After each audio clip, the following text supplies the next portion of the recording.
ஒரு பாவம் செஞ்சிட்டோம், தௌபா செஞ்சிட்டோம், அதை விட்டு மீண்டுட்டோம், பிரச்சனை இல்லை.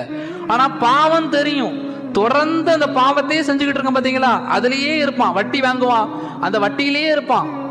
மது குடிப்பான், சாராயம் குடிப்பான், அதுலயே இருப்பான். தொடர்படியான பாவங்கள் யார்கிட்ட இருக்குதோ, தப்புன்னு தெரிஞ்சு அந்த தப்பை திரும்ப திரும்ப பண்றான் பாத்தீங்களா, அவங்களுக்கு ஸல்லல்லாஹு அலைஹி வஸல்லம் சொன்னார்கள், இன்னல் அபுத லியுஹரிம ரிஸ்கு, ஒரு அடியானுக்கு அல்லாஹு தஆலா அவனுடைய வாழ்வாதாரத்தை ஹராமாக்குறான், தடுக்கிறான். பி ரம்பி யுஸீபுஹு, அவன் செய்த பாவத்தால் அவனுடைய வாழ்வாதாரம் தடைப்படும். எப்படிப்பட்ட பாவம்? தொடர்படியான பாவம், தப்பும் தெரியும், தெரிஞ்சு திரும்ப திரும்ப பண்றான் பாத்தீங்களா. அதனால் அல்லாஹ் அவனுக்கு கொடுக்கக்கூடிய தண்டனை என்ன?